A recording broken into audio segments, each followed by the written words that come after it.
અરે સાંભળે છે, તારા માટે એક સરપ્રાઈઝ ગોઠવી છે મેં. તું એકદમ ખુશ થઈ જાય ને એવી સરપ્રાઈઝ છે. શું સરપ્રાઈઝ આપવાના છો કો? તમાર સરપ્રાઈઝ તમાર જેવી ના હોય ને તો સારું છે. તું એટલું બધું બોલું છું ને, અમુક વાર તો એમ થઈ જાય છે કે આને સરપ્રાઈઝ અપાય કે ના અપાય. હવે ગોળ ગોળ ફેરવે વગર કહી દો ને કે શું સરપ્રાઈઝ છે. 20 તારીખે તને ગોવા લઈ જઉં છું ગાંડી. ખુશ ને?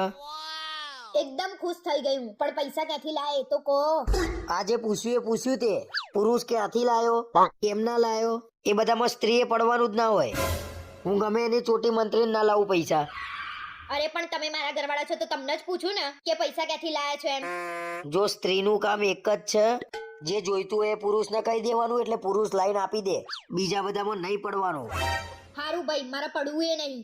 અને એક કામ કરો, મને પૈસા આપી દો એટલે મારે જે ખરીદી કરવી હોય ને એવું કરી આવું. હવે તને શેના પૈસા આપવાના? 20,000 રૂપિયાનો તો મેકઅપ લઈ આલ્યો તને.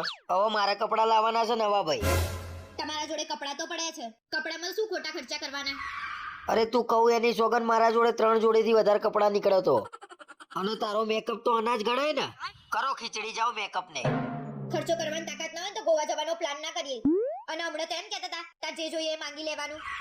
અરે ભાઈ તું જા, તારે જે લેવું હોય લઈ આય. તું મને ફોન કરજે એટલે હું ઓનલાઈન પૈસા નાખી દે.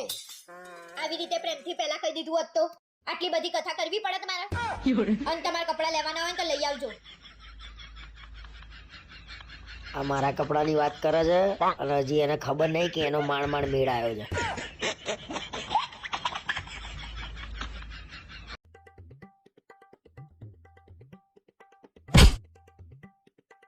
અરે ગભરાઈ ગયો હું. આ રીતે બેગ મુકાય?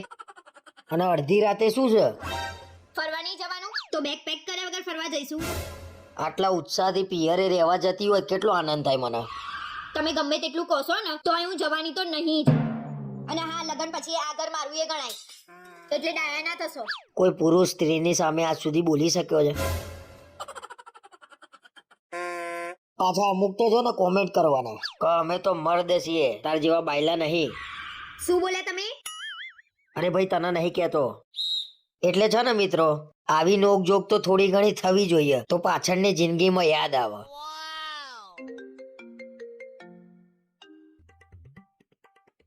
હેલો. હા બોલ મમ્મી. બસ આ બેગ જ પેક કરીએ છીએ.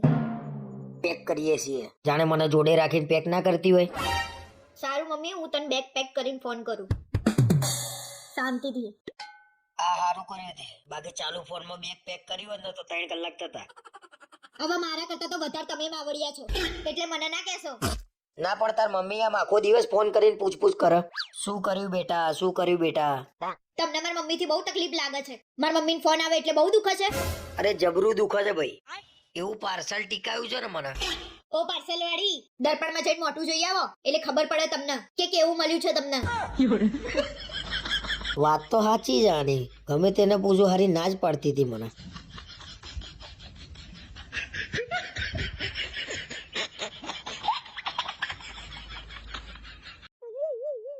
ઓ ભાઈ તને છેલ્લી વાર કહું છું, હવે ચાલુ પતંગ તોડતો નહીં તું.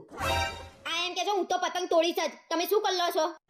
કોણ બોલ્યું? કોણ બોલ્યું? આ બોલ્યો? અરે હવે તું પતંગ તોડીને બતાવી, જો ત્યાં આવીને તોડી નાખું છું કે નહીં તને. ખોટા લમડા ના લેશો આ લોકો જોડે. આપણો તહેવારે બગડશે ખોટો. અરે તું બોલ્યા વગર બેહી રહે છે. તું શું લેવા વચ્ચે ડાહી થઉં છું? મને ના બોલશો તમે. તમારે જઈને મારામારી કરવી હોય તો કરો ને. મારે શું? અરે તું મને ઢીલો પોચો ના સમજે. મારામારી કરી આવો એટલે. અલે ભાઈ તું માપમાં રહેજો ને કે માર્યા વગર નહીં મેલું તને હું. શું દાંત કાઢું છું? વાંદરા જેવો લાગુ છું? કર હજી કર. એટલે બૈરા આગળ શું વાંદરા વેળા કરું છું? તાકાત હોય તો મારી જોડે ઝઘડો કર ને બાયલા. અલ્યા ભાઈ, તું બીજી સોસાયટીમાંથી પતંગ ચકાવવા આવ્યો છું ને પાછો જોર કરું છું? અરે હવે તારું કોઈ નાટક ના જોઈએ કલરિયા. નકર હવે હું પોલીસને જ ફોન કરું છું. અલ્યા ભાઈ, તું તો કોઈનાથી નહીં બીતો. તું તો બહુ મોટો ગુંડો ખરા ને. તું ઉભો રે લ્યા. તારી તો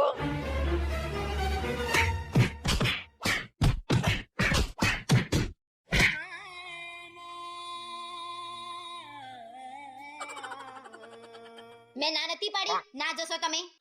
તે જોયું? એને 4 મારીને તો મેં સામે એક તો મારી જ છે. એ તો મેં જોયું. બધાએ ભેગા થઈને તમને 4 આપીને એમાં તમારી આ હાલત થઈ ગઈ. હું ખોટો ફોર્મમાં એના લોકો જોડે લડવા જતો રહ્યો.